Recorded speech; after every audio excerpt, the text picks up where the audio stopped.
Ask yourselves those hard questions. Why was I attracted to such a toxic person? Why was I attracted to that? Because likely what you'll find in that failed relationship is that there is something that you did or contributed in some way, shape, or form that made it fail. And that can be an area of opportunity or growth if you're willing to actually ask those hard questions and go through the process of dealing with that.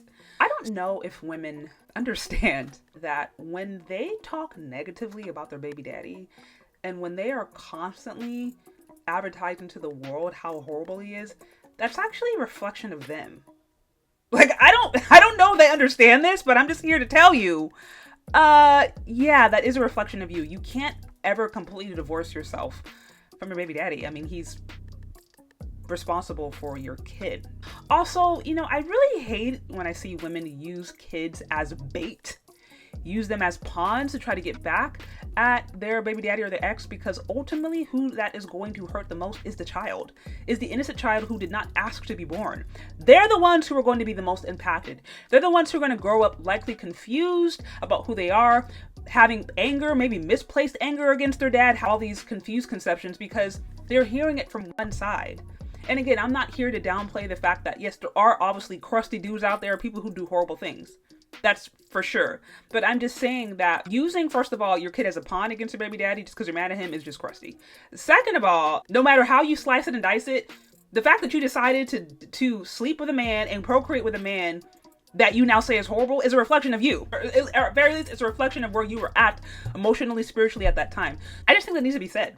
Now, I'm not here to shame anybody. I'm not here to say that you're a horrible person because you made a mistake, right? Everybody makes mistakes. So I saw this video go viral of a woman who created a quote that said her baby daddy was a deadbeat. And again, that's kind of reiterating my point. If you're advertising that to the world, that's not really saying really great things about you.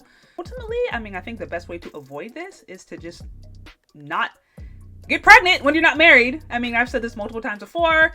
Marry before you carry. And how do you avoid the chances of having a kid out of wedlock?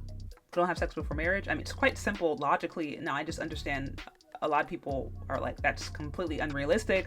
That can't happen. I'm here to tell you it actually can. Like, you literally can wait and abstain until marriage. And I think that actually will kind of help mitigate and keep you free from a lot of the excess, the regret around the relationships, the confusion about co-parenting and all that kind of different stuff. Like, I think that can certainly help lower the chances of it turning into a toxic co-parenting situation if you go through the process of determining, is this a person I want to spend the rest of my life with? And then after that point, you've made that commitment, then you have the kid. I think that's a lot better strategy. It's been pretty much tested and approved for thousands of years. So I don't understand now why the last couple of decades of existence, we all of a sudden want to try something new. We see it's not really working. But, yeah, ultimately, I think that is the best way to avoid that from happening if you can.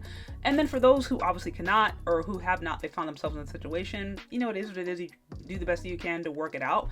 But I think it's just good to just be clear that the relationships that we have that are reflections of us on some level.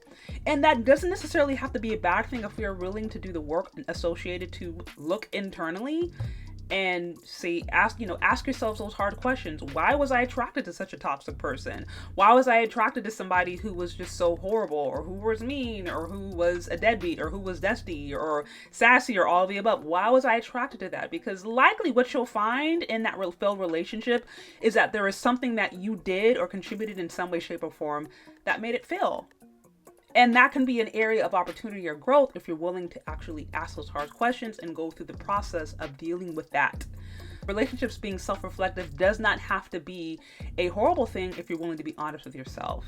But if it just becomes about you trying to point the finger and prove that somebody else is wrong, ultimately everybody's looking at you as a laughingstock, in my opinion. But anyways, those are my thoughts. What do you think? Do you agree or disagree? Let me know. Leave your questions, comments, concerns in the comment section below. Thank you so much for listening if you've gotten this far, and we'll talk later. Bye.